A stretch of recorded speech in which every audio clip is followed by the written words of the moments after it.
आज का हमारा टॉपिक है एरर। क्लास 11 का फिजिक्स का पहला चैप्टर यूनिट और मेजरमेंट का एक टॉपिक हमने उठाया है जिसका टॉपिक का नाम है एरर। किसके लिए इम्पोर्टेंट है? बोर्ड प्लस सीटी का ये जेई नीट है। अगर वो थियोरेटिकल पूछा जाए पूछ सकते हैं, अदरवाइज नहीं पूछेगा। इससे कोई आगे गए कि कैलकुलेशन वाला नहीं बन सकता है। सीईटी में थियोरेटिकल पूछता है तो उसके लिए इम्पोर्टेंट है ये। पढ़ लेना, अगर जेईई में और नीट में अगर पूछता है तो पूछ लिया, क्या पता पूछ ले, क्योंकि अब थियोरेटिकल में भी ज्यादा वो आ रहा है। तो वीडियो को स्टार्ट करते हैं।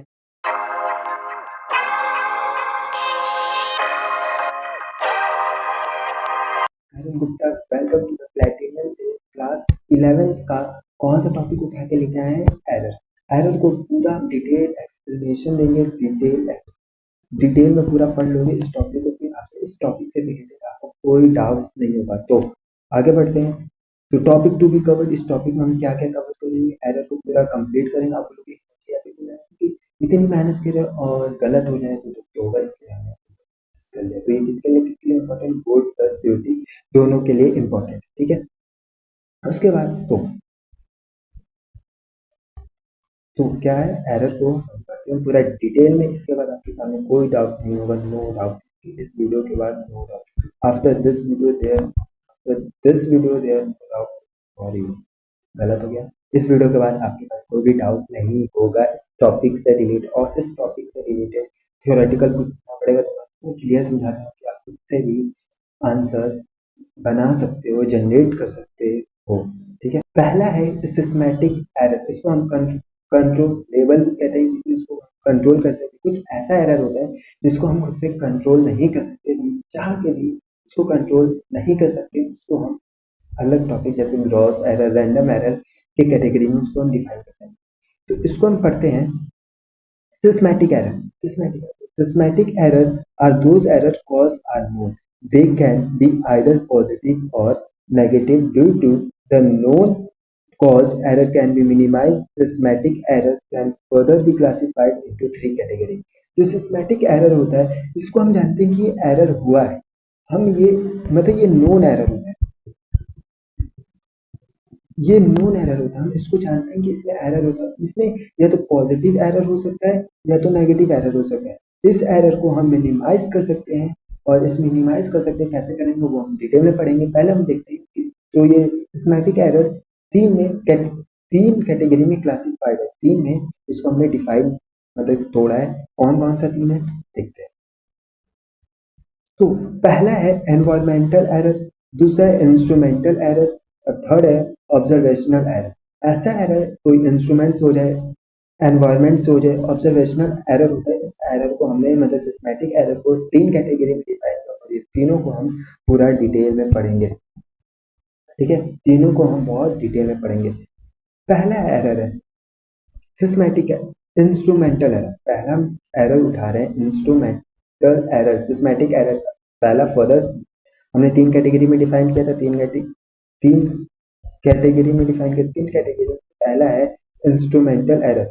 इंस्ट्रूमेंटल एरर क्या होता है देखते हैं। This error are due to the imperfect design और erroneous manufactures or misuse of measuring instrument. This error can be reduced by using more accurate instrument, ठीक है।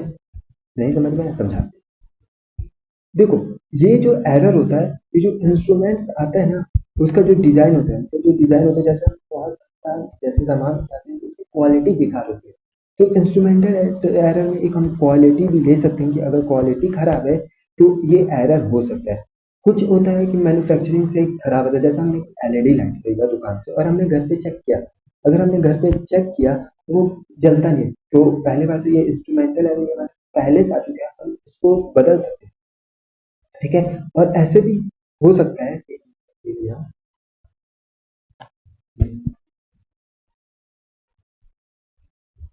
वेट वेट वेट वेट,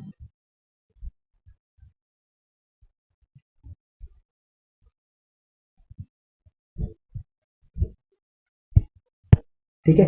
जैसे इसको क्या है, हाँ इंस्ट्रूमेंटल ऐसा एरर जैसे हम इसको रिड्यूस भी कर सकते हैं। हम इसको रिड्यूस भी कर सकते हैं। कैसे रिड्यूस करेंगे? जैसे कि हम पहले ही से देख रहे हैं कि इसमें क्या है, हम मिस यूज, जैसे हम किसी भी सामान को बार बार हम उसको यूज करते हैं तो खराब हो जाता है। जैसे कि आप स्केल का नाम स्केल लेते हैं, अगर हम स्केल खरीदते हैं, रूलर जिसको हम रूलर भी कहते हैं, कि इसको हम बार बार यूज करते हैं, जो उसका नंबर होता है 1 2 3 वो मिट जाता है, हम तुक्का मार के इसको हम सही करते हैं। हमें कॉपी वॉपी बोर्ड वोर्ड में यूज करना होता है तो मिट जाता है टच में, तो हम क्या करते हैं तुक्का मार लेते हैं, सही कर जाते हैं।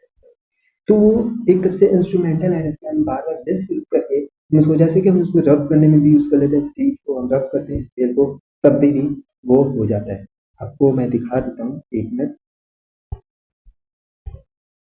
हाँ, जैसे कि ये है, इसमें ये जैसे नंबर हम बार बार यूज करते हैं, हम जैसे इसको बार बार यूज करते हैं, नहीं होगा क्या, इसको हम बार बार यूज करते हैं इस स्केल को हम बार बार यूज करते हैं, तो क्या होता है कि जो नंबर है, ये जो नंबर हमारे हैं वो खराब हो जाता है। वो नंबर जो होता है, ये जो नंबर दिया 1 2 3, ये हट जाता है, मिट जाता है, तो हम तुक्का मार के लाइन खींच लेते हैं। तो इसको हम पूरा, तो इसमें भी इंस्ट्रूमेंटल एरर आ गया कि ये गलत हो गया, तो इसकी वजह से ये हो जाता है। और जैसे कि दिखाना चाहूँ, जैसे कि ये हमने इसको यूज करते हैं, 1 मिनट, ये जैसे कि हम इसको क्या करते हैं, जो बेंच होता है, हमारा जो बेंच होता है उसमें ये जो ये नेल होता है उसको हम खो देते हैं, तो ये मुड़ जाता है, उसकी वजह से भी जो सर्कल बनता है वो इम्परफेक्ट बन जाता है। तो ऐसे एरर को हम इंस्ट्रूमेंटल एरर कहते हैं, जिसका मतलब खुद ही हो जाए, ये तो मतलब हम इसको अगर चाहें तो इसको हम सही कर सकते हैं, मतलब ये इसका नाम है कंट्रोलेबल एरर, इसको हम खुद से कंट्रोल कर सकते हैं अगर हम अगर देखें तो, सही से करें तो। फिर उसके बाद आता है एनवायरमेंटल एरर। ऐसा एरर जो एनवायरमेंट की वजह से हो, जैसे this error are these error are due to the change in external environmental conditions such as temperature, pressure, humidity, dust, vibrations और magnetic and electrostatic field।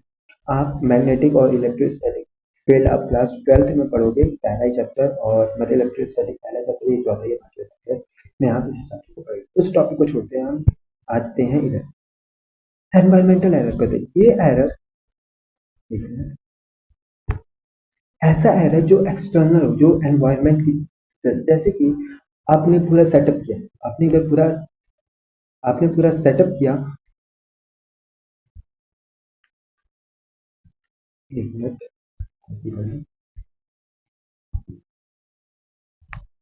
जैसे कि आपने पूरा सेटअप किया, पूरा इधर सामने आपने पूरा सामान वामान लगाया और बहुत तेज हवा आ गई, बहुत तेज हवा आ गई, तो जो आपने किया वो खराब हो गया, यानी थोड़ा सी भी हवा आई तो वो पेपर हिल गया, तो इसकी वजह से इंस्ट्रूमेंटल सॉरी एनवायरमेंटल एरर हो जाएगा, जिसकी वजह से एनवायरमेंटल एरर हो जाएगा। आपने बहुत सेटअप किया, क्या पता आप जिस चीज को नाप रहे हो, जैसे कि आप कोई रिएक्शंस कर रहे हो, टेम्परेचर ज्यादा है, तो वो रिएक्शन खुद से कोई, जैसे कि टेम्परेचर बढ़ाओगे, तो जैसे कि आप टेम्परेचर बढ़ाते हो बॉइलिंग पॉइंट घटता है, आप क्लास 12th में ये चैप्टर सॉल्यूशन में पढ़ोगे, ठीक है, जैसे आप टेम्परेचर बढ़ाओगे वेपर, जैसे तो बॉइलिंग प्रेशर कम होगा, इन्वर्सली खत्म होगा, और टेम्परेचर बढ़ गया तो खुद ही हो जाता है, जिसकी वजह से इसको हम एनवायरमेंटल एरर में इसको हम गिनेंगे। ठीक है, तो कैसे कैसे हो सकते हैं, ये भी देख लो, टेम्परेचर से हो गया, ह्यूमिडिटी से हो गया, डस्ट से, वाइब्रेशन से, मैग्नेटिक या इलेक्ट्रोस्टैटिक फील्ड की वजह से, या पता तुमने मैग्नेट ले आया, तो जो करंट थ्रू कर रहा है मैग्नेट लाया, तो वो पूरा चेंज हो जाएगा, मतलब फील्ड उसमें जनरेट हो गया, जिससे वो पूरा अब एरर देने लगेगा, उसके बाद वो आपको एरर मिलेगा उसमें। फिर आता है observational error. Observational error, these errors are these error arise due to improper setting of the apparent or careless taking observation। ऐसे एरर जो हम खुद से ही ले लेते हैं, हमारी केयरलेसनेस यहाँ पर गैप है, ठीक है, जैसे कि हम केयरलेसनेस की वजह से हम एरर कर देते हैं बाय टेकिंग ऑब्जर्वेशन, जैसे हम ऑब्जर्व कुछ कर रहे हैं, कहीं और नजर चली गई, जैसे कि यहाँ पर आप यहाँ पर अपना कर रहे हैं, जैसे यहाँ पर आप एक्सपेरिमेंट करें और इधर बाई चांस इधर कुछ चिड़िया उड़िया आ गई या एरोप्लेन जा रही है, हम उसको देखने लगे, जिसकी वजह से इसमें कुछ एरर हम करते हैं, ऐसे एरर को हम ऑब्जर्वेशनल एरर कहते हैं, और उसको हम कंट्रोल कर सकते हैं। ठीक है, उसके बाद आता है रैंडम एरर। ये जो एरर था, हमने जो पीछे पढ़ा, हम जो अभी तक एरर पढ़ा, वो कंट्रोल कर सकते थे, अब ये जो एरर है अनकंट्रोलेबल होगा, अनकंट्रोल कर सकते, इसको हम कंट्रोल नहीं कर सकते, ये वाले एरर और ये वाले इधर वाले एरर, ठीक है। मैं इसको कर देता हूँ। ये जो इधर आपने पूरा एरर पढ़ा वो कंट्रोल कर सकते हो, तो अब जो पढ़ोगे वो कंट्रोल नहीं कर सकते हो। पहला आता है रैंडम एरर, ऐसा एरर जो खुद रहे, मतलब देखते हैं, this these errors are due to unknown cause, therefore they occur irregular and variable magnitude and sign. Since the cause of those errors are not precisely, they cannot be eliminated completely. ऐसे error हम चाह के भी control नहीं कर सकते, मतलब कि कुछ ना कुछ हमारी एरर हो ही जाएगा, ऐसा कुछ ना कुछ एरर हमारा हो जाएगा। ऐसे एरर को रैंडमली, जैसे थोड़ी सी हवा चली जिसकी वजह से हो गया, या आपके कुछ का जो आप कोई थोड़ी सी नजर आपकी चली गई जिसकी वजह से रैंडम एरर हो, तो ऐसे एरर इसको हम कंट्रोल नहीं कर सकते। इसको हम पूरा कंट्रोल नहीं कर सकते, थोड़ा सा कर सकते हैं। वो कैसे कर सकते हैं? फॉर एग्जाम्पल की तरह से, when the same person repeat the same observation in same condition, he may get different reading different time। अब जैसे कि यहाँ पर एक पर्सन है, ये एक पर्सन है, जैसे कि इसने एक्सपेरिमेंट किया और 2 बार किया, और दोनों में रीडिंग ये अलग डिफरेंट आता है, दोनों में ये डिफरेंट रीडिंग आता है, जिसकी वजह से तो रैंडम वो होता है। जैसे कि आपने कोई मतलब कुछ कर रहे हो, जैसे स्केल से लाइन खींच रहे हो, तो उसको 2 बार नापोगे तो थोड़ा सा मतलब ऊपर नीचे लगता है, जैसे 5 6 में कभी 5 5 या 5.5, मेरे साथ तो कभी तुम्हारे साथ भी हुआ होगा, कभी ना कभी देखिए तो दोबारा करते हैं। ऐसे एरर को हम रैंडम एरर कहते हैं कि हमारी खुद की गलती की जैसे भी होता है, मतलब इतनी हमारी गलती नहीं होती लेकिन होती है इसमें भी, ठीक है। फिर आता है gross error arise from human careless and mistake in taking reading और calculating and recording the measurement of calculating and measurement result. ऐसा क्या है? ये जो एरर होता है, जो ग्रॉस एरर होता है, जो ग्रॉस एरर होता है वो ह्यूमन के केयरलेसनेस की वजह से होता है। और ये मिस्टेक मतलब कि रीडिंग लेने में मिस्टेक, जैसे 2 लिखा है तुमने 3 लिख दिया, जैसे 2 आया गलती से तुमने 3 लिख दिया, जैसे कैलकुलेशन क्लास में आंसर गलत है यार, फिर समझ में आया प्लस की जगह माइनस, इसकी वजह से भी ग्रॉस एरर होता है, मतलब कैलकुलेटिंग या रिकॉर्डिंग कुछ आपने करते हैं, ऐसे एरर को ग्रॉस एरर जैसे मतलब जो हमारी गलती की वजह से। फिर आता है representation error, whenever experiment is performed we must take multiple readings। Representation error और ये इंपॉर्टेंट एरर है, आप इसके स्टार्स लगा लो, एक मिनट, आप इसमें 2 3 स्टार, ये पूछता है रिप्रेजेंटेशन एरर, ऐसा एरर जो मल्टीपल मतलब कि रिप्रेजेंटेशन ऑफ एरर में है, जैसे गलत हम, जैसे कि हमें कोई भी एक्सपेरिमेंट करना है तो हमें मल्टीपल रीडिंग लेना पड़ेगा, जिससे कि वजह से जो हमारा एरर होता है वो कम हो, जो हमारा एरर होता है कम। कौन कौन सा error? Random error, gross error, इसकी वजह से एरर जो कम, हम एवरेज निकाल के पूरा कैलकुलेशन सॉल्व करते हैं। ये इसलिए करते हैं कि एरर जो है वो कम से कम हो, कम से कम। अगर ज़्यादा मल्टीपल रीडिंग लोगे तो तुम्हारा एक्यूरेट, फिर एवरेज लोगे तो एवरेज हमारा ज़्यादा नहीं बढ़ेगा, एवरेज हमारा जो एरर होगा वो ज़्यादा नहीं होगा। वो पूरा जो एरर करते हैं कैलकुलेशन, अगर जाओगे तो पूरा डिटेल में समझा दो, अगर भूलोगे तो पूरा समझा दो, ठीक है। तो मल्टीपल अगर रीडिंग ले रहे हैं तो उसकी वजह से हमारा एरर कम होता है, ठीक है, ये भी समझ में आ गया होगा। फिर आता है propagations of error in mathematical operation, whenever quantity with error are added or subtracted on multiple or division, hence the result contain error। जैसे कि हम मल्टीप्लाई करने एरर कर दिए, सब्ट्रैक्ट करने में कर सकते हैं, जैसे 2 - 3 किया तो -1 है, क्या पता तुमने 1 लिख दिया जिसकी वजह से एरर आ गया। मल्टीप्लाई करे 3 × 2 किया, क्या पता गलती से 5 लिख दिया, डिवीजन करने में ऐसे ऐसे एरर को हम propagation error in mathematical operation में, अगर मैथमेटिकली हम जिसको एरर को गलत एरर करते हैं उसको propagation of error in mathematical operation कर सकते हैं। आई थिंक आपको पूरा समझ में आ गया होगा। उसके बाद होमवर्क है, होमवर्क से पढ़ने से पहले पूरा स्लाइड आपको फिर से रिवाइज करा के मैंने पढ़ा के, ठीक है। पहला एरर था systematic error, systematic error are those error are known they can be either positive और नेगेटिव। ऐसा है सिस्मेटिक एरर जो पॉजिटिव नेगेटिव दोनों हो सकता है, इसको मिनिमाइज कर सकते हैं। इसको हमने थ्री कैटेगरी में डिवाइड किया, थ्री कैटेगरी में डिफाइन किया। कौन कौन से? एनवायरमेंटल एरर, इंस्ट्रूमेंटल एरर और ऑब्जर्वेशनल एरर। इंस्ट्रूमेंटल एरर होता है जो इंस्ट्रूमेंट के थ्रू आता है, मतलब जो डिफेक्ट फीस फीस तुमको मिल रही है उसकी वजह से इंस्ट्रूमेंटल एरर। एनवायरमेंटल एरर जैसे कि थोड़ी सी हवा चली गई, बहुत तेज हवा चली गई, चल गई, प्रेशर खराब, प्रेशर चेंज हो गया, ह्यूमिडिटी चेंज हो गया, वाइब्रेशन हो गया, डस्ट पार्टिकल उड़ गया, जिसकी वजह से एनवायरमेंटल एरर होता है ये, जिसकी वजह से एनवायरमेंटल एरर होता है। फिर उसके बाद आता है, एक minute,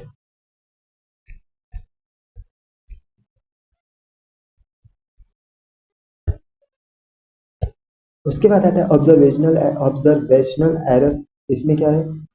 this error are arise this error are arise to improper setting of apparent clearance. जैसे कि हमें तुमने जो सेटअप किया वही गलत कर दिया, जो तुमने सेटअप बनाया वही तुमने गलत कर दिया, जिसकी वजह से ऑब्जर्वेशनल एरर हो गया, आपकी केयरलेसनेस की वजह से होता है।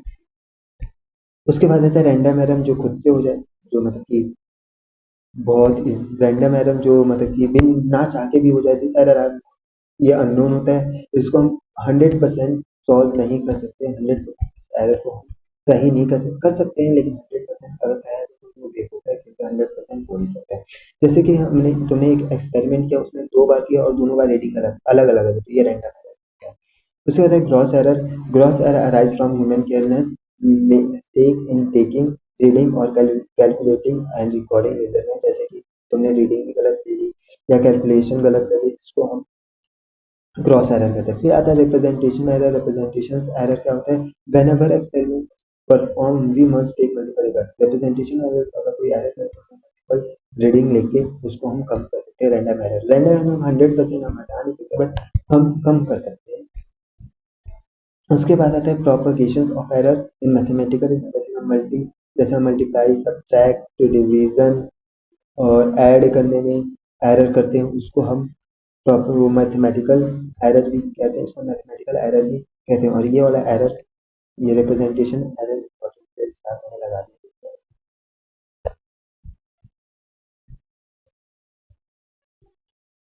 मैंने इधर दिल भी लगा दिया, ठीक है, इंपॉर्टेंट है, ठीक है। उस प्रोपगेशन मैथमेटिकल वजह से हमें multiple multiply, division, add, subtract में अगर गलती करते हैं तो उसको हम मैथमेटिकल एरर भी कहते हैं। उसके बाद आते हैं होमवर्क। तो होमवर्क क्या है? होमवर्क में आपको होमवर्क में आपको ये जो आपको पीपीटी है, आपको ये जो पीपीटी, आपकी जो स्लाइड है, आपको रीड करना है। दो टू टाइम्स आप रीड करोगे तो आपको क्लियरली समझ में। मैंने पूरा फॉर एक मैंने एग्जाम्पल के थ्रू समझाया। अब ये आपको पीपीटी कहाँ से मिलेगी? मेन मुद्दा ये आ गया, आपको ये पीपीटी कहाँ से मिलेगी? पीपीटी मिल कहाँ मिलेगी आपको सुनने का।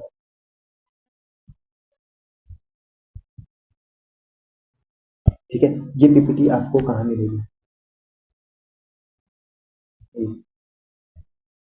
ये आपको पीपीटी मिलेगी टेलीग्राम पे। तो ये कहाँ मिलेगी आपको? ये टेलीग्राम चैनल पे मिल जाएगा आपको लिंक। हमारे चैनल के अगर बायो पे जाकर मिल जाएगा, कमेंट में, डिस्क्रिप्शन बॉक्स में भी मैं आपको दे देता हूँ, उसके लिए थोड़ा टाइम लगेगा, अकाउंट अब तक मैंने किया नहीं है। तो आपको टेलीग्राम पे मिल जाएगा। टेलीग्राम का आपको, अगर आप अबाउट चैनल पे जाते हो तो वहाँ से आपको मिलेगा टेलीग्राम का, इंस्टाग्राम सबका वहाँ का लिंक है। और अगर आप सर्च करते हो स्टडी स्टूडियो 06, तब पे भी आ जाएगा। टेलीग्राम का चैनल का नाम है स्टडी यो 06। और इससे पहले एक और लेक्चर मैंने दिया, जिसमें मैंने आपको वो बताया था कि वो मुझे याद नहीं आ रहा नाम। आपको मैंने वो राउंड अप करना बताया था, कैसे आप राउंड अप करते हो। तो अगर आपने वो वीडियो नहीं देखा, राउंड अप करना भी सीख सकते हो, ठीक है। तो राउंड अप करना मैंने प्रीवियस वीडियो में राउंड अप करना दिखाया था। प्रीवियस वीडियो में राउंड अप करना, वो भी वो जेई प्लस यू प्लस जो भी आप एग्जाम देते हो, मोस्ट इम्पोर्टेंट कैटेगरी में राउंड अप आ जाता है, ठीक है। अगर आपको और एक और होमवर्क आपको दे देता हूँ, होमवर्क बहुत ईजी है, वो वाला होमवर्क बहुत ईजी है।